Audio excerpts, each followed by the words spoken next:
Hello बच्चों, चलिए प्रश्न को देखते हैं। तो दिया गया प्रश्न है कि Cr2O3 के विचरण के लिए डेल्टा G नोट का मान -540 किलो जूल प्रति मोल है तथा Al2O3 के लिए -827 किलो जूल प्रति मोल है। क्या Cr2O3 का अपचयन एल्यूमीनियम से संभव है? तो हमें क्या दिया गया है कि जो हमारा क्रोमियम ऑक्साइड है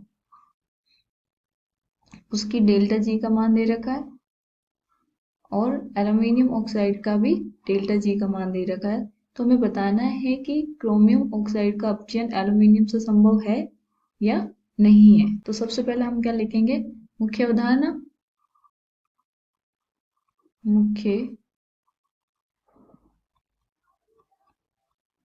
अवधारणा तो वो क्या हो जाएगी?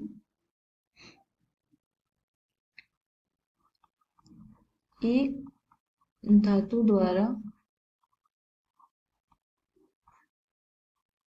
दूसरे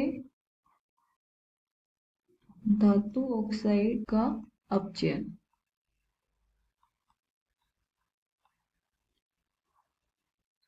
तो हमें पता होना चाहिए कि हमारी अगर डेल्टा जी के मान के आधार पर हम आधा निर्धारित कर सकते हैं कि कोई भी धातु किसी दूसरी धातु के ऑक्साइड का अपचयन कर सकती है या नहीं कर सकती है।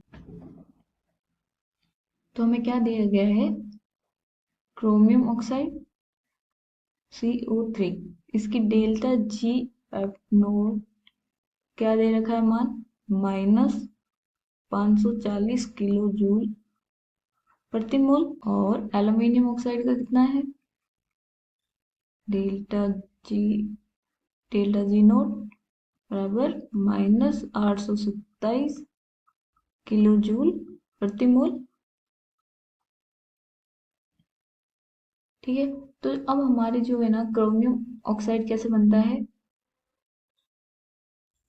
4 क्रोमियम ले लो प्लस 3 ऑक्सीजन के अणु, इनकी अभिक्रिया कराने पे क्या बनेगा?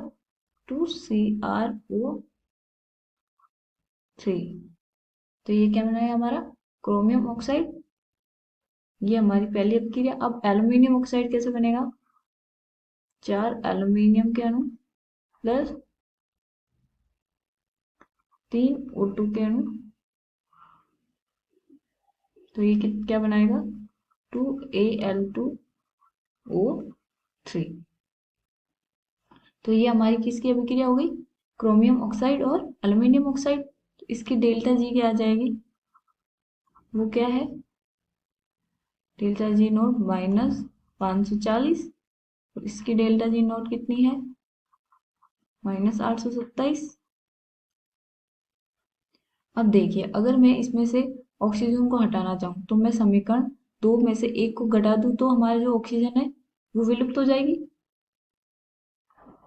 तो समीकरण 2 - 1 तो क्या आ जाएगी? 4 एल्यूमिनियम माइनस 4 क्रोमियम, फिर क्या आएगा? 2 aluminium O3 plus minus 2 Cr2O3। तो क्रोमियम को हम इधर भेजेंगे और क्रोमियम ऑक्साइड को अभिकारक के रूप में ले आएंगे। 4 एल्यूमिनियम प्लस 2 क्रोमियम O3, ये क्या आ जाएगा? 2 aluminium oxide plus 4 Cr chromium. तो अब हमने क्या किया? समीकरण 2 - 1 किया, तो इसकी जो डेल्टा जी होगी वो भी क्या होगा? माइनस होगा। तो डेल्टा जी नोट कितना आएगा? -870 माइनस ऑफ माइनस के 540। तो जो हमारा डेल्टा जी नोट आएगा किसका? इस अभिक्रिया का, वो कितना आएगा? -287 किलो जूल प्रति मोल। अब देखिए यहाँ पे हमारा क्या कर रहा है? एल्यूमिनियम क्या कर रहा है? क्रोमियम ऑक्साइड को, एल्यूमिनियम खुद क्या हो रहा है? ऑक्सीकृत। और क्या बना रहा है, एल्यूमिनियम ऑक्साइड, और जो क्रोमियम है उसका क्या कर रहा है, अपचयन करके क्रोमियम धातु दे रहा है। तो हमें क्वेश्चन में क्या बोला गया था कि क्वेश्चन में क्या बोला था कि क्रोमियम ऑक्साइड का अपचयन एल्यूमिनियम, क्या बोला गया है कि क्रोमियम ऑक्साइड का अपचयन एल्यूमिनियम से संभव है या नहीं है। तो देखिए हमारा अभिक्रिया क्या है, इसमें हमारा एल्यूमिनियम से क्रोमियम का अपचयन हो रहा है, साथ में हमारा डेल्टा जी का मान भी क्या है, माइनस में। तो इसका मतलब क्या है, ये स्वतः प्रक्रम अभिक्रिया होगी, तो ये क्या करेगी, अभिक्रिया आसानी से हो जाएगी।